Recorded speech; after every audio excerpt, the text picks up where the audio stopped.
Billy's phone rang. It was Sandra.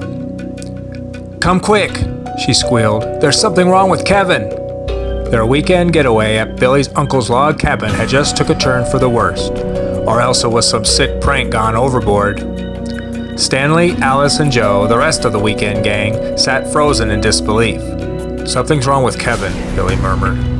They all hopped into Billy's Toyota and drove down the rutty back roads. It was dark, and Billy's high beams were shot, allowing only a few feet of visibility. "Why would they come this way?" Stanley asked. "And in the dark, no less? What a couple of morons." Suddenly, Sandra's high-pitched squeals pierced the darkness. Fear curled down the teenager's spine. Billy slowed down as the sight came into view. He loaded his rifle. "Are you guys okay? What's going on here?" Sandra stood hugging herself, trembling fiercely. A few feet away was Kevin. He was balled up and staring at his knees, not bothering to look up at the others. He... Sandra's voice trembled. Alice went over for an embrace. "His arms... he was scratched." "What do you mean, scratched?" Billy asked. "Scratched by what?" "The werecat," she blurted out.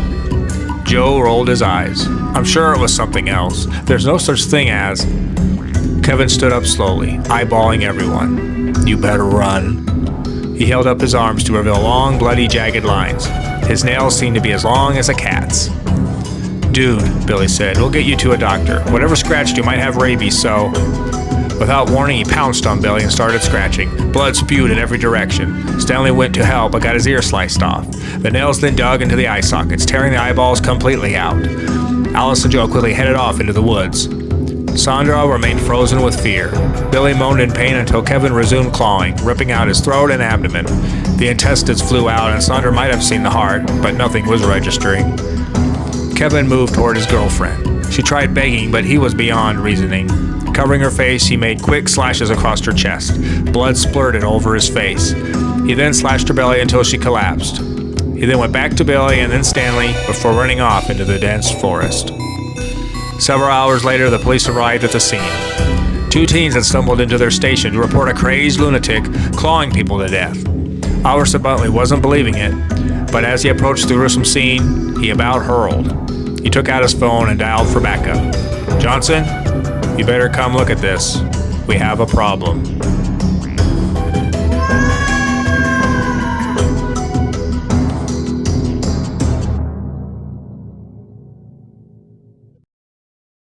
Robert looks over the restaurant where he's supposed to meet a date.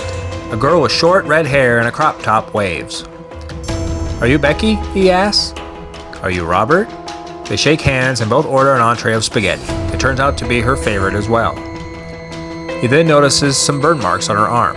"Where are those from?" he asks. "I can't cook worth a darn," she says, giggling. "What are some of your hobbies?" Robert asks. "I really enjoy painting," she tells him. "It's like my life. I also enjoy roller skating, football, and long walks on the beach." Robert gives her an incredulous stare.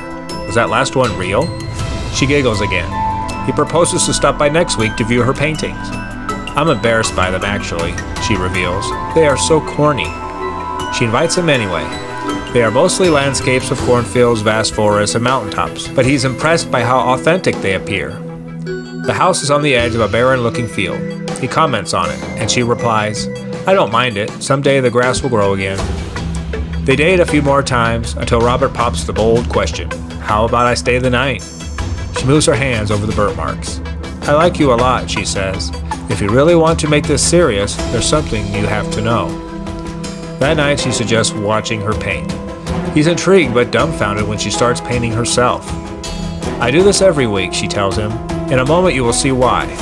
She paints a star over her right eye and a moon over her left. She then strips to her underwear and paints her body in different hues of gold and silver. Robert doesn't utter a word. Outside, he's instructed to remain on the porch while she ventures out into the middle of the field. She holds her arms out and hollers in incomprehensible language. Suddenly the ground vibrates and flames shoot up. Becky continues to shout incantations. A few of the flames rise up against her flesh, causing her to cry out. In less than a minute, it's over. "What the hell was that?" Robert asks. Becky wearily saunters back over. She rubs the newly burnt mark on her thigh. "They weren't satisfied," she mutters. "What are you talking about?" Robert implores. She takes him by the hand and they head back inside. As soon as I moved into this house 10 years ago, it didn't take long to realize I was standing on sacred grounds. This land is cursed, Robert, and the only way I can stay here is if I appease the spirits every week. By painting yourself? She nods. If they are satisfied, I won't get burned. But as you can see, she shows off her burnt marks. I'm not always pleasing. Why don't you just move? She looks out the window. It's such a beautiful acreage, isn't it? Plus I got it cheap. She goes over and picks up a brush. Do you still like me? He hesitates and then says, yeah. She places the paintbrush into his hand. Then you might want to practice.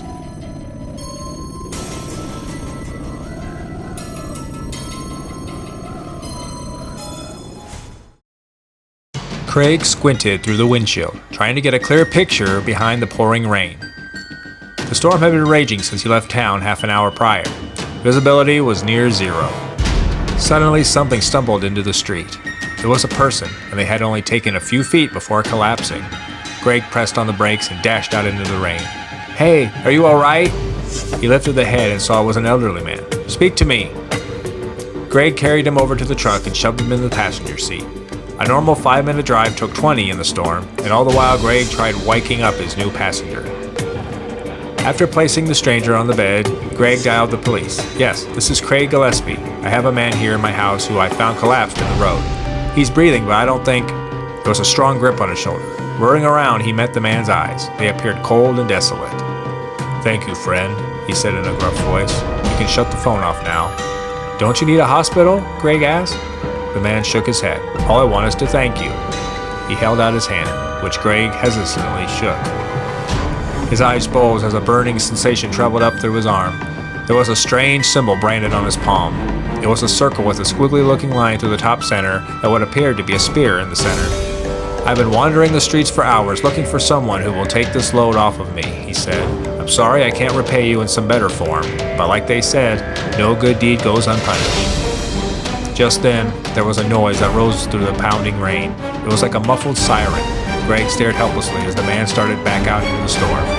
I would suggest you start running, kid, he told Greg. They'll be here any moment.